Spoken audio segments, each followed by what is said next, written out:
আমার প্রশ্ন হলো, আল্লাহর আদম হাওয়াকে সৃষ্টি করার কি প্রয়োজন ছিল, অথবা এই বিশ্ব জগৎ এগুলো সৃষ্টি করে কি উপকার পাবেন? আমার দ্বিতীয় প্রশ্ন হলো, সবকিছুই কেউ সৃষ্টি করেছে, তাহলে ঈশ্বর তাকেও অবশ্যই কেউ সৃষ্টি করেছে। আল্লাহ শব্দটার অর্থ কি? ভাই 3টা প্রশ্ন করেছেন। প্রথম প্রশ্নটা, আল্লাহ কেন আদম হাওয়াকে সৃষ্টি করলেন, এই সৃষ্টি করার কারণটা কি? বিশ্বজগৎ সৃষ্টির কারণ কি? আল্লাহ সৃষ্টি করেছেন আদম আর হাওয়াকে, তারা দুজনে শান্তিতে থাকুন, যাতে করে মানুষ যাতে আসতে পারে। তারা আমাদের সবার পূর্বপুরুষ। পবিত্র কোরআনে সূরা হুজুরাতের 13 নম্বর আয়াতে উল্লেখ করা হয়েছে, ইয়া আইয়ুহান নাসু ইন্না খালাকনাকুম মিন যাকরিন ওয়া উনসা ওয়া জাআলনাকুম শুউবান ওয়া কাবাইলা লিতাআরাফু ইন্না আক্রামাকুম ইনদাল্লাহি আতকাকুম ইন্নাল্লাহা আলিমুন খাবীর। হে মানুষ জাতি, আমি তোমাদের সৃষ্টি করেছি এক পুরুষ ও এক নারী হতে, আর তোমাদের বিভক্ত করেছি বিভিন্ন জাতি আর গোত্রে, যেন তোমরা অন্যের সাথে পরিচিত হতে পারো। এই জন্য নয় যে অন্যকে ঘৃণা করবে। আর আল্লাহর কাছে অধিক মর্যাদার সম্পন্ন সেই ব্যক্তি যার আছে তাকওয়া। আল্লাহ যেটার মাধ্যমে মানুষের বিচার করেন, টাকা পয়সা নয়, গায়ের রং নয়, জাতি বা গোত্র নয়, ধর্মমত নয়, সেটা হলো তাকওয়া। সেটা হলো আল্লাহকে মানা, ন্যায়পরায়ণতা, ধার্মিকতা। তাহলে আদম আর হাওয়া আলাইহিস সালাম, তারা আমাদের সবার পূর্বপুরুষ। আপনারও পূর্বপুরুষ, আমারও পূর্বপুরুষ, সব মানুষের। সেজন্য আপনাকে ভাই বলে ডেকেছি। ভাই, সব মানুষ ভাই ভাই। আল্লাহ বলেছেন ইয়া আইয়ুহান নাস, হে মানুষ জাতি। আর পবিত্র কোরআনে সূরা ইসরার 70 নম্বর আয়াতে উল্লেখ করা হয়েছে, ওয়া লাকাদ কাররামনা বানি আদামা। আল্লাহ তাআলা মর্যাদা দিয়েছেন সব আদম সন্তানকেই। হোক আপনি জন্ম নেন ইন্ডিয়ায়, আমেরিকায়, ইংল্যান্ডে, জন্মান কোনো হিন্দু পরিবারে বা মুসলিম পরিবারে বা খ্রিস্টান পরিবারে, আল্লাহ বলেছেন তিনি সব মানুষকে মর্যাদা দিয়েছেন। মানুষে জন্মালে আল্লাহ তাকে মর্যাদা দেবেন। সে হোক আপনার নাম জাকির, আব্দুল্লাহ, রামু, শঙ্কর, মানুষে জন্মালে আল্লাহ মর্যাদা দেবেন। আপনার প্রশ্নতে আসি, কেন আল্লাহ তাআলা মানুষ সৃষ্টি করলেন? আল্লাহ মানুষ সৃষ্টি করেছেন কারণ আল্লাহ বলেছেন মানুষ হলো আল্লাহ সৃষ্টির মধ্যে সেরা। আল্লাহ তাআলা অন্য যা কিছু সৃষ্টি করেছেন তা আল্লাহকে মানে। ফেরেশতা সৃষ্টি করেছেন, আল্লাহ যে আদেশই দেন ফেরেশতাগণ সে আদেশ পালন করেন, তাদের নিজস্ব ইচ্ছা নেই। মানুষ হলো আল্লাহ তাআলার এমন এক সৃষ্টি যার নিজের ইচ্ছা আছে। আমরা তার কথা মানতেও পারি, নাও মানতে পারি। তাই আল্লাহ আমাদের সৃষ্টি করেছেন, আমরা হলাম তার সৃষ্টির সেরা, আশরাফুল মাখলুকাত। তবে আমরা আল্লাহ তাআলার কথা মানতে পারি, নাও মানতে পারি। যদি আল্লাহর আদেশ মানেন তাহলে জান্নাতে যেতে পারবেন, তাহলে বেহেশতে যাবেন, স্বর্গে যেতে পারবেন। যদি আদেশ না মানেন তাহলে জাহান্নামে যাবেন, দোজখে যাবেন। তাহলে এই জীবনটা পরকালের জন্য পরীক্ষা। পবিত্র কোরআনে সূরা মুলকে 2 নম্বর আয়াতে উল্লেখ করা হয়েছে, আল্লাহ জি খালাকাল মাউতা ওয়া হায়াতা। আল্লাহ তাআলা সৃষ্টি করেছেন জীবন ও মৃত্যু তোমাদের পরীক্ষা করার জন্য। তাহলে এই জীবনটা হলো পরকালের জন্য পরীক্ষা। তাহলে আল্লাহ মানুষ সৃষ্টি করেছেন। আর আল্লাহ বলেছেন সূরা জারিয়াতের 56 নম্বর আয়াতে উল্লেখ করা হয়েছে, ওয়া মা খালাকতুল জিন্না ওয়াল ইনসা ইল্লা লিয়াবুদুন। আমি সৃষ্টি করেছি জিন ও মানুষকে যেন তারা আমার ইবাদত করে। তাই আমাদের উচিত আল্লাহ তাআলার আদেশ নিষেধগুলো মেনে চলা। তাহলে আমরা আল্লাহ সুবহানাহু ওয়া তাআলার অন্যরকম সৃষ্টি যার নিজস্ব ইচ্ছা আছে। আমরা আল্লাহ তাআলার আদেশ মানতে পারি, আবার নাও মানতে পারি। অন্যান্য সকল সৃষ্টি যেমন তারা, গাছ, পাহাড়, পবিত্র কোরআন বলছে তারা আল্লাহ তাআলাকে সেজদা করে, তার সামনে নতজানু হয়, আল্লাহকে মানে। আমাদের স্বাধীন ইচ্ছা আছে, আল্লাহ আমাদের এই স্বাধীন ইচ্ছা দিয়েছেন। এই স্বাধীন ইচ্ছা নিয়ে যদি আল্লাহকে মানেন আপনি তাহলে ফেরেশতাদের উপরে চলে যাবেন। আর যদি আল্লাহ তাআলাকে না মানেন তখন হবেন শয়তানের সহযোগী। আল্লাহ আমাদের সৃষ্টি করেছেন পরকালের পরীক্ষার জন্য। আপনার দ্বিতীয় প্রশ্নে আসি, সবকিছুর একটা স্রষ্টা আছে, আল্লাহকে বানিয়েছে কে? যদি কেউ বলে সবকিছুরই একটা স্রষ্টা আছে, কথাটা ঠিক নয়। সব সৃষ্ট জিনিসের স্রষ্টা আছে। আল্লাহ তাআলার সংজ্ঞা হচ্ছে তাকে কেউ সৃষ্টি করেনি। যখনই বলবেন কে আল্লাহকে বানিয়েছে, সে আল্লাহ নয়। আল্লাহ তাআলার সংজ্ঞা হচ্ছে তিনি সৃষ্টি হননি। ধরেন এক লোক আপনাকে বলল যে ভাই, আমার বন্ধু জন, সে হাসপাতালে ভর্তি হয়েছে, সে একটা বাচ্চার জন্ম দিয়েছে। বলতে পারবেন এই বাচ্চাটা ছেলে না মেয়ে? বলতে পারবেন? চেষ্টা করেন, দেখেন। পারবেন না কেন? ছেলে না মেয়ে? হ্যাঁ না। ধরেন ভাই জন, সে হাসপাতালে ভর্তি হয়েছে, সে একটা বাচ্চার জন্ম দিল। এই বাচ্চাটা ছেলে না মেয়ে?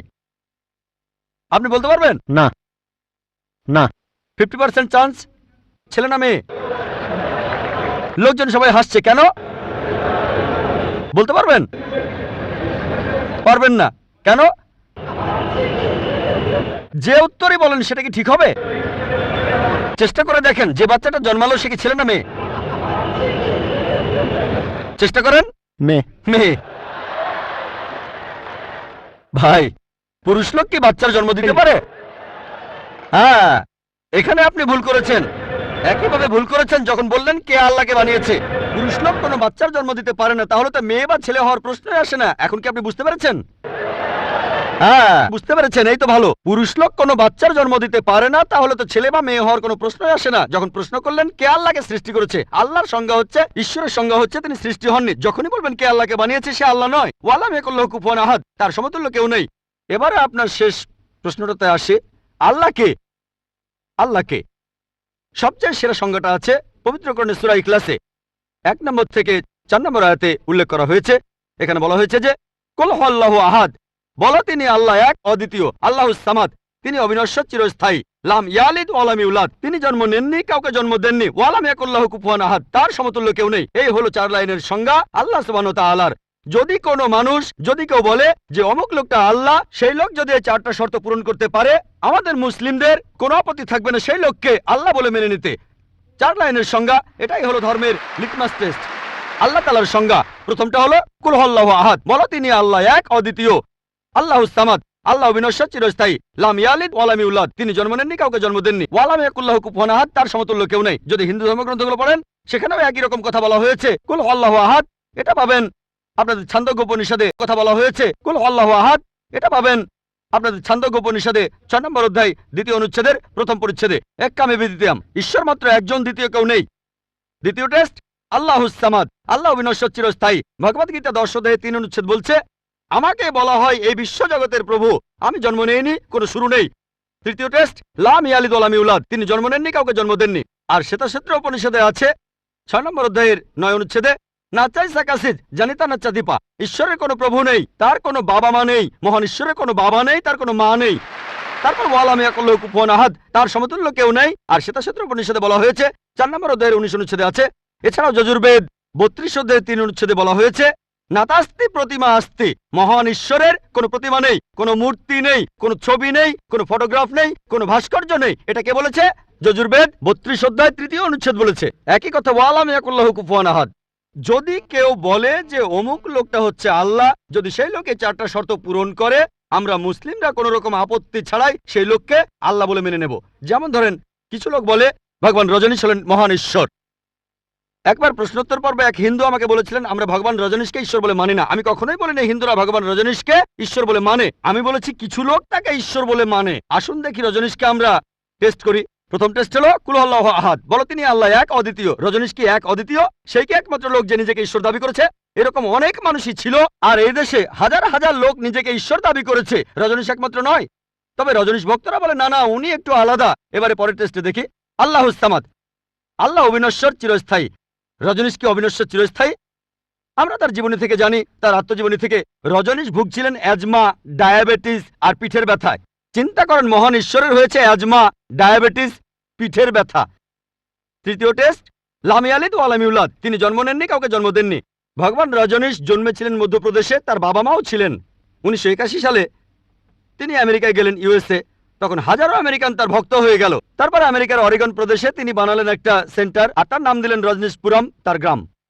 পরবর্তীতে আমেরিকান সরকার তাকে অ্যারেস্ট করে কারাবন্দী করে রাখলো। রজনীশ বলতো যে আমেরিকান সরকার তাকে স্লো পয়জনিং করেছে। চিন্তা করেন, মহান ঈশ্বরকে স্লো পয়জনিং করা হয়েছে।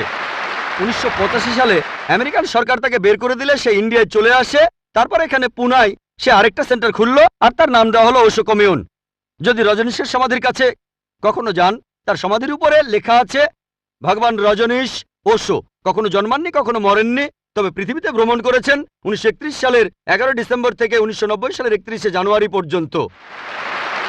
কখনো জন্মাননি, কখনো মরেননি, তবে পৃথিবীতে ভ্রমণ করেছেন 1931 সালের 11 ডিসেম্বর থেকে 1990 সালের 31শে জানুয়ারি পর্যন্ত। তার সমাধিতে এটা লিখতে ভুলে গেছে যে পৃথিবীর 21টা দেশ তাকে ভিসা দেয়নি। মহান ঈশ্বর আসলেন এই পৃথিবীতে, পৃথিবী ঘোরার জন্য, বিভিন্ন দেশে যাওয়ার জন্য তার নাকি ভিসাও লাগে।